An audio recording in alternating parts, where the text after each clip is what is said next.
Hello guys, good morning.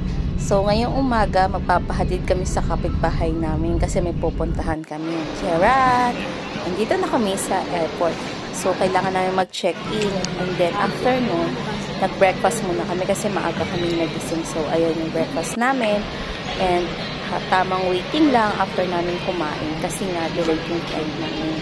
So ayun na nga, naghihintay na kami for our boarding.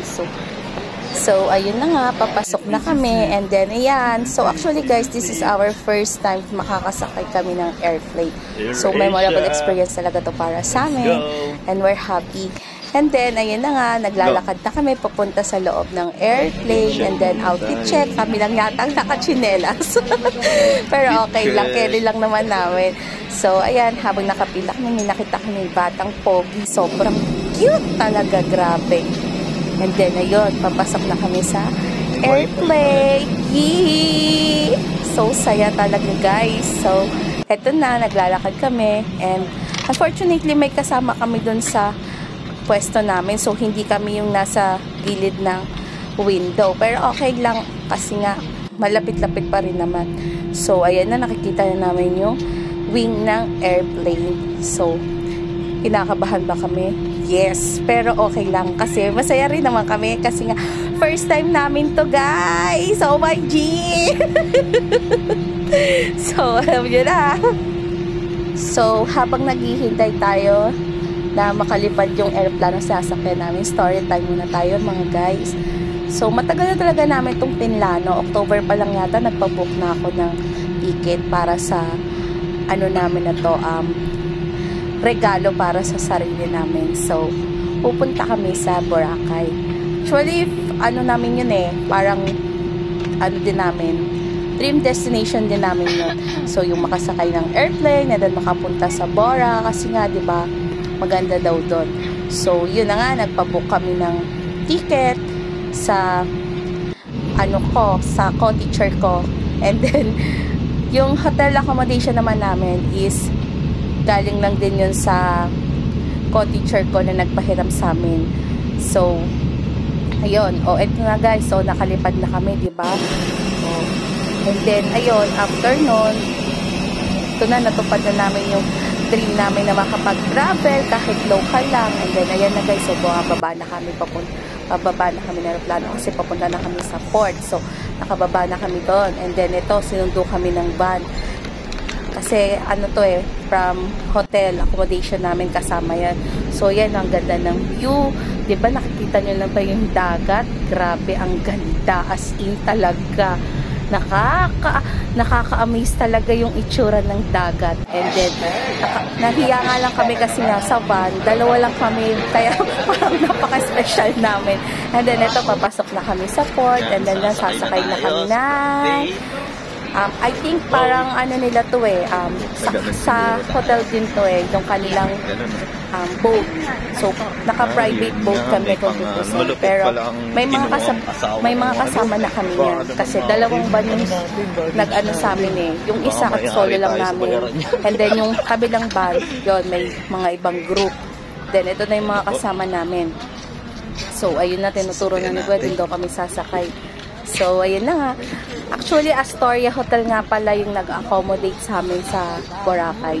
Yun yung hotel accommodation namin sa Boracay, Astoria. And then, shout out nga pala sa co-teacher ko yung nagpahiram. So, thank you. Ito na, paakit na kami ng boat. So, ayan, pila muna kami, waiting kami para doon sa namin, na makasampa kami ng boat. So, ayan na nga. Paandar na, Hindi ko lang alam kung mga ilang minutes galing doon sa port papunta doon sa kabila. And then, ayan. Pero mabilis lang din naman. Tsaka hindi naman nakakatakot ang sakit kasi nga hindi naman maalo talaga yung dagat. So, ayan, ang ganda ng view. Grabe. As in talaga. O, diba may mga kasama kami. Pero ilan lang kami dyan. So, ayan na nga. Diba? Ayun si Manuel.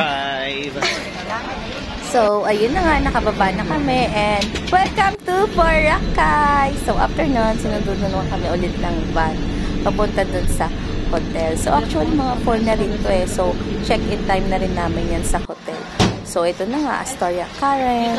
And then, kailangan naming mag-check para There dun you sa go. aming Storya. hotel accommodation or reservation. And then dito na kami.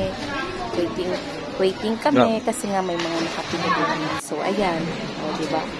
O, feeling ang lola niyo dyan. Pero nagtatanong lang ako. And then, ayan na. Hinatid na kami ni Kuya papunta dun sa room namin. So, ayan. Paakyat na kami. Nasa 4th floor kami. And then, ayan. Papasok na kami ng elevator. Ayan. O, ayan na yung room namin. Room 463. So, sabi nga ni Kuya, ganda nga daw ng namin dito room. Kasi premium daw talaga to. And then, ito na, lumabas na kami. Papunta na kami doon. So, ayan, may pool nga pala ang Astoria. Aside doon sa, So, ayan. Ito yung way kasi papunta doon sa may gilid ng dagat. So, ito, meron sila rito parang 50% resto. dinner? Ayan, mga buffet. So, pwede kayong mag-avail dyan ng buffet. And then, ito na. As in talagang grabe.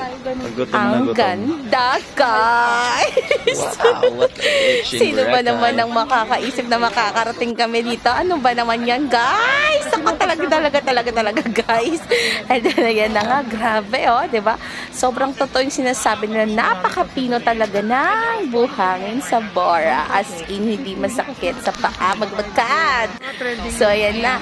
Kung kanina nakita nyo, may lumapit sa amin kasi bukas, meron kaming itinerary. So, ayan, tamang walking na muna kami. So, ayan, nagmamasid-masid sa paligid. Feeling mayayaman ng mga people. Pero na-amaze talaga kami kasi pangarap lang namin to pero tingnan nyo naman, diba? So, ayan, tamang usap kami dyan. Ito na nga alam ko, pinag-uusapan namin kung naglolo ko. Ako yung dalawa dyan. Pero, ayan, no, sa mga gilid nga pala, may mga nagtitinda ng mga souvenirs items. Yan, marami. Tapos, marami din kainan. Ayan, as usual, maraming foreigner. And then, mga locals din. Ayan. Habang naglalakad ang asawa ko dyan, diba, feel niya maglakad sa may tabi ng dagat. Habang may umaagos na alon-alon pag ganyan. And then yan, gabi na guys. Ayan, tamang walking na naman kami. Ewan ko ba kung saan kami pupunta nito. Baka kung saan na naman kami mapatpat. Pero na-amaze talaga kami guys. Kasi nga, ayan, maraming tao ng time na yan Sobrang dami ng tao. Pero hindi naman siya totally crowded. Maganda din talaga maglakad. Hindi sobrang lamig, tama lang. Kaya yan, tamang masid lang kami sa mga tao sa paligid. So, ang dami namin nakikita. Kasi first time namin yon, diba? So, eto na nga. Nagpapapicture kami dito kasi nga, diba? Ayan lang. Tama rin kami tingin-tingin muna sa mga souvenir shops. Baka may magustuhan. Kaya lang, pagpasok ko doon, nagulat ako sa presyo. Sobrang mahal! Pang maharlika. Ayan, marami rin nga pala mga kainan dito. Pwede kayong magpaluto. Lalo na yung mga seafood lovers dyan, pwede kayong magpaluto. Per kilo nga pala ang paluto dito. So, ayan. Diba? May mga nagpa-fire dance. Ganyan. Hindi lang kami masyadong lumapit kasi baka matalsikan kami ng apoy Char. Dito na to guys. Ito na to guys. So, ayan, tamang lakad na kami. May pupuntahan kami kasi nga kami nito. Meron kaming gagawin. So, mag-island, kami, chuchu na ganon. Pupunta kami sa isang island and then, meron itong mga ibang activity na pwede mong gawin. Actually, ang bayad nga pala rito is 1,000 per head. So, sulit na din kasi nga, parang 5 hours kayo, ganon. May boat sila and then meron ding buffet after nun kasi nga sa lunch na is buffet na. Ayan, tamang lakad kami papunta doon sa boat na naka-assign sa amin. Ayan. Parang ang naka-ano sa amin is Jacob. Ayan. Diba? Nakasakay na kami. Siyempre, kailangan natin magsuot na life vest. Okay, for our safety. Siyempre, mahirap na, diba? So, ayan na nga, diba? Uma-under na yung aming boat. Marami kami niyan, parang 40 to 50 packs kami dyan. So, isipin nyo lang magkano kinikita nila, diba? Sobrang talagang, ay nako. Pero, sulit naman. Kasi, ayan na, nag-ano na kami. Pupunta na kami doon. Tapos, habang uma-under yung boat na yan, syempre, may parang tour guide kami dyan. Sinasabi nila kung ano yung mga nakikita namin sa paligid, kung ano bang pangalan ng mga yon, kung ano ba yung pangalan ng isla na yon, o kaya naman kung ano yung pinakamahal daw na hotel reservation doon. Kasi parang ang sabi may pinakamahal na hotel doon 50,000 per night. O diba? syempre makaka-accommodate lang dun is yung mga maharlika din, di ba? Kung wala naman 50,000 per night, syempre naman, di ba? Syempre hindi natin kaya kasi tayo yung mga slapsoy, charot. So, yan, di ba? Sobrang ganda talaga ng tubig, napakalinaw, as in talaga. So, ayun na nga. Hindi ko alam kung yan nga yung 50,000 per night na sinasabi nila, no? Tapos ito nga pala, diba? Usong-uso nga, diba, yung mga nakikita natin sa mga post pag nakapag-bora. Hindi ka daw nakapag-bora kung hindi ka nakapag-picture dyan sa mga glass boat na yan. Pero syempre, ibahin natin. Kailangan lalaki naman na makita natin. Kaya instead na ako, syempre, siya na lang yung asawa ko, diba? Go, go, go! Ewan ko kung anong pinag-usapan na dito ni Kuya. Kasi nga, alam mo na, sila lang nasa gitna ng lao. O, ayan.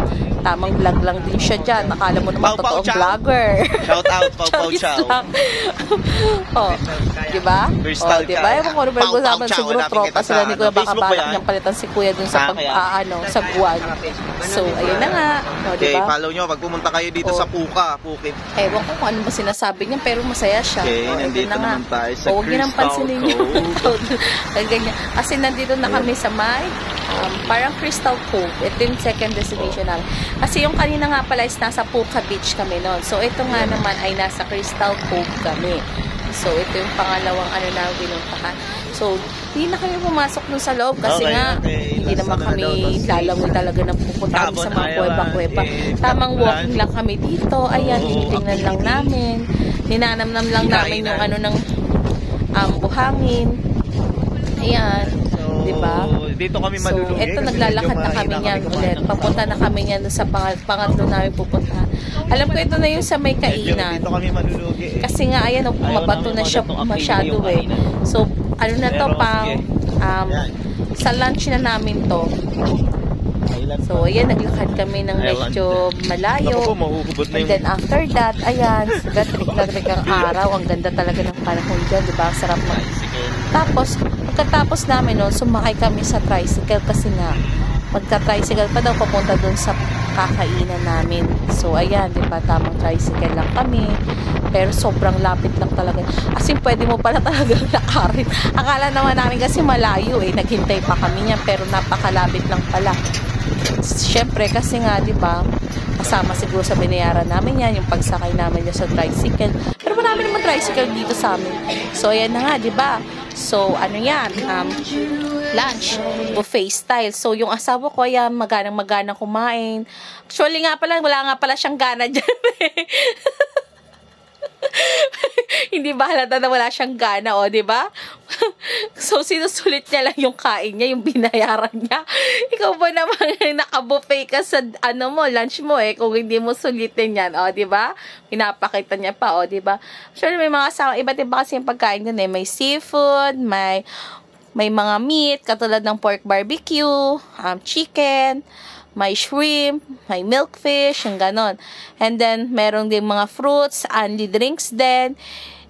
May mga soup din. So, ikaw na nga lang din ang magsasawa kung babalik ka doon. Siyempre, yung kanin dyan, medyo hindi nga lang siya lutong-luto. Kasi nga, kung gutom na gutom ka na, talo-talo na yun. Kasi nga, yung kanin dyan, maputi-puti pa. Pero okay na din. Kasi nga, laman siya na din daw yun. So, ayan, o, diba? Sabi ko sa inyo, walang kagana-ganang kumain yan, eh. Malulugi to sa kainan talaga, eh, no? O, diba? O, after nan, ayan na, diba? Pababa na kami ng boat namin, pabalik na kami dun sa, pinanggalingan namin kanina. So, pagpapahinga muna kami niya, kasi nga, babalik na kami dun sa hotel namin. So, magbabanlaw muna. And then, ayan, o. Sino ka dyan? Nakaputin, naka-dress, Peg ni dyan. So, dapat talaga kasi couple kami to eh. Kaso nga lang, na-realize ko, na grabe palang nipis pala ng white sa akin. So, hindi ko na siya sinuot, nag-dress-dressan na lang ako. Kasi nga, alam mo na, mag-walking-walking kami. Ipipil namin yung gabi, diba? So, ganyan, nakakita na naman kami mga nagpa-fire, ganyan-ganyan, fire dancer. Buti na lang. Pero alam niyo yan, may mga, nag-gigod sila para nga naman sa mga tip, diba? Kaya lang yung iba katulad namin, iniwasan. Charot lang. Ang kuri niyan, hindi nagbigay. Joke lang. So, ayan, tamang lakad lang kami. Yan, at may mga nagpapatattoo, merong mga permanent tattoo, meron din mga henna, may mga nagpapa-braid din pala. Sabi nga pala dyan, ang price nga daw pala ng braid is 4 na strand is for 200 pesos. So, ikaw kung gusto mo punuin lahat ng strand yung buhok mo, magkano din, di ba, bayaran mo? Kasi nga may nadaanan kami mga nangangaroling na, di ba? Then after niya, pumasok ako sa potato corner kasi you know naman, di ba, price talaga, price is life.